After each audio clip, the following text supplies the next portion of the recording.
Just a short distance from Manhattan's bustling streets lies an island that few people even know exists. Forbidden, overgrown, and steeped in tragedy, North Brother Island is a place where history and mystery collide. From its role as a quarantine hospital to one of the deadliest maritime disasters in U.S. history, this 20-acre patch of land in the East River has seen it all. Suffering, survival, and ultimate abandonment. So, just what is it that makes North Brother Island so hauntingly unique? Why has it been left here to decay, and what secrets still linger in its crumbling ruins? Stay tuned to find out, as today we uncover the fascinating story of New York's forbidden North Brother Island. I'm your host Ryan Socash, and you're watching It's History. Before we get started here, I wanted to take a moment to share something amazing that I recently discovered. We all use browsers in our daily lives, but Opera Desktop Browser makes browsing more than just moving between tabs. It's a tool that improves my daily routine. For example, I just love how I can organize my tasks with tab islands. I group my tabs by project and then collect them to stay organized. It gives me more visual space to focus. I also personalized my tabs with tab emojis, so each project has its own identity. This small feature makes a big difference in my productivity. One of my other favorite features is Aria, which I mainly use with the command line questions or request page summaries without opening the chat. I just press Ctrl+// and get the answers directly. You see, Opera isn't just a browser, it's a creative tool. With Aria Image Generator, I can give it a simple prompt and generate images from scratch, saving me a lot of time when I need visual inspiration. There have also been times when it saved the day, like when I needed to translate or understand a text quickly, and Aria handled it in just one click. The sidebar's integration with services like WhatsApp and Spotify is fantastic. I can check messages or listen to music without opening another tab. Another reason why I love Opera is its focus on privacy. With its ad blocker and built-in VPN, I browse faster and feel secure knowing that my information is protected. So if you haven't tried Opera Desktop yet, I encourage you to do so by using the link in the description. Remember, it's not just a browser, it's a tool to enhance your online life, and I'm so grateful to them for supporting the show. Let's go back to a time when North Brothers Island's story began to take shape in 1869 with the construction of a lighthouse. At the time, New York's expanding waterways required navigational aids, but the island remained largely untouched. It wasn't until 1885 that North Brother Island became a hub of activity, as this was the year that the city purchased it to house an expansion of Riverside Hospital. For context, Riverside was no ordinary facility. Established on Blackwell's Island, now known as Roosevelt Island in the 1850s, it was a quarantine hospital for smallpox patients. By the 1880s, its mission had expanded to include other infectious diseases like typhoid, tuberculosis, polio, and scarlet fever. Hence, this expansion to North Brother Island reflected the public health necessity of isolating contagious patients away from the city's dense population. In fact, the hospital was built as a self-sustaining community, complete with a school, housing for staff, a morgue, and recreational areas like tennis courts. Despite the amenities, the hospital quickly gained notoriety as a place of immense suffering. For patients, arriving at North Brother Island often meant a one-way trip. The diseases they carried were deadly, and the treatments of the time were rudimentary at best. This was a difficult place to be. Though surrounded by a bustling metropolis, the island was isolated, with access limited to ferries departing from the Bronx. And while it may have seemed serene from afar, the island bore witness to numerous personal tragedies, many of which would be forgotten over time. One story, however, remains etched in the island's grim history, which is that of Mary Mallon, also known as Typhoid Mary. As the story goes, Mary Mallon was an Irish immigrant working as a cook, and though she led a humble and ordinary life, she would become infamous in the early 20th century as the first known asymptomatic carrier of typhoid fever in the US, which was bad news for Mary, as between 1900 and 1907, her cooking was linked to multiple typhoid outbreaks, resulting in dozens ill and several deaths.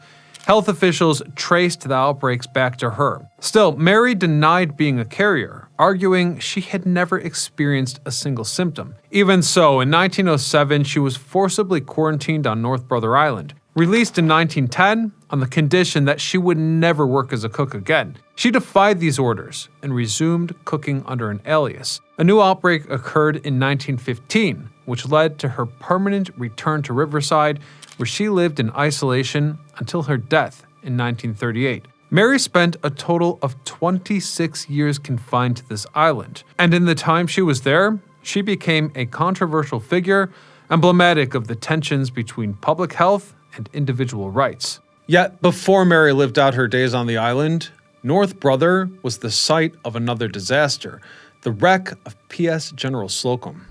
On June the 15th, 1904, the steamboat caught fire in the East River, carrying over 1,300 German-American passengers on a church outing. The ship's safety equipment, including life vests and hoses, was found to be in such poor condition that they were essentially useless. Desperate to save lives, the captain steered the blazing ship towards North Brother Island. However, many passengers drowned or were burned to death before reaching the shore. And from the island, Riverside staff and residents watched the scenario play out in horror as bodies washed ashore. Hospital workers managed to rescue some survivors, but the disaster claimed over 1,000 lives, making it one of the deadliest maritime tragedies in U.S. history.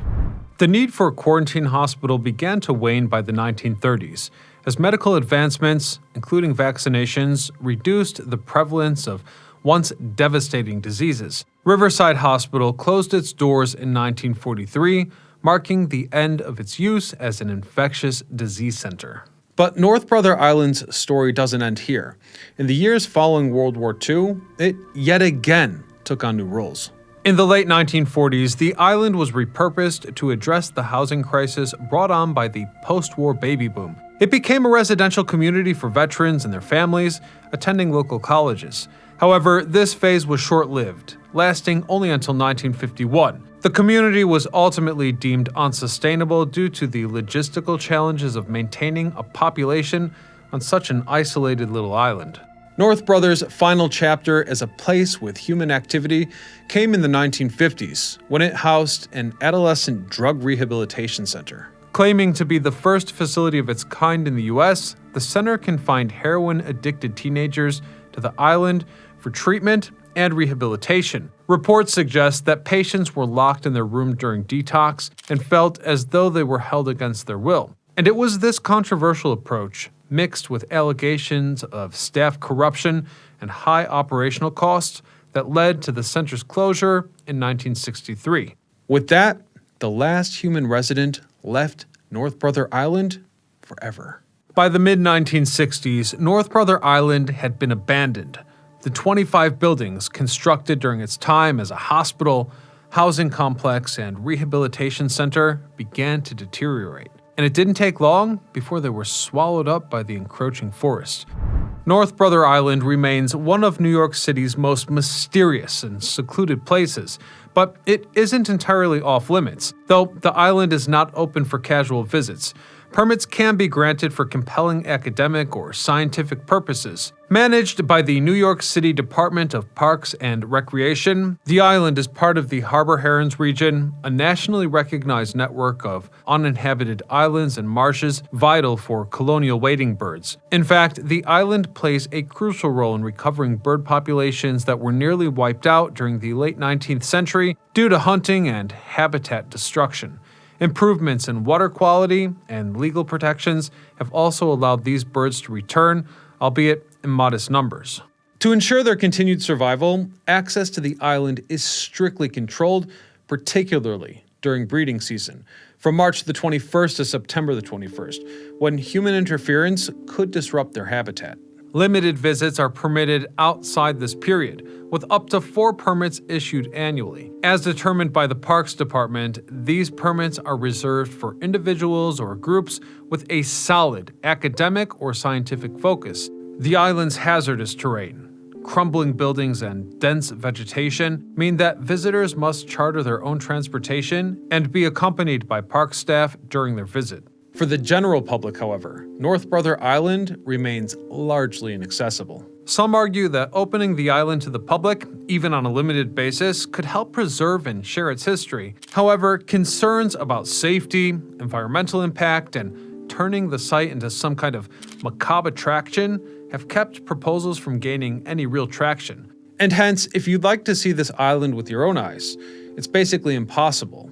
Perhaps your best chances are to seek it out in pop culture appearances. Believe it or not, but North Brother Island has frequently appeared in pop culture. Its haunting, abandoned landscape and dark history provide that perfect backdrop for narratives exploring themes of desolation, mystery, and the passage of time. For example, in 2009, the History Channel featured North Brother Island in episode 8 of Life After People, titled Armed and Defenseless.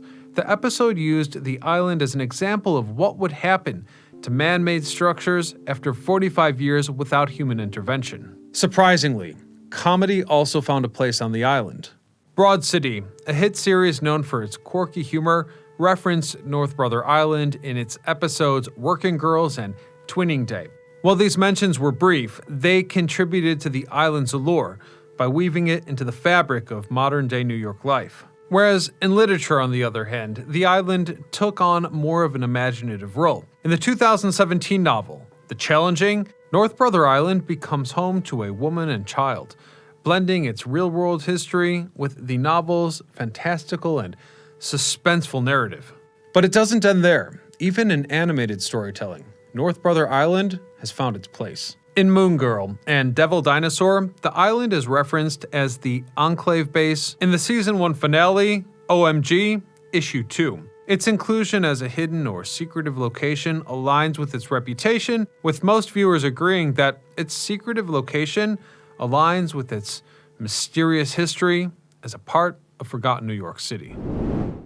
North Brother Island is a haunting relic, a place where human ambition, tragedy, and nature's resilience intertwine. These days, its crumbling ruins are cloaked in overgrowth, accessible only to a select few researchers and conservationists. Yet, its story continues to captivate, to the point that it's inspired literature, television, and even animation. And we're going to leave it there for today, but if you'd like to learn about another fascinating forbidden New York island, click right here. Otherwise, until next time, this is Ryan Sokash, signing off.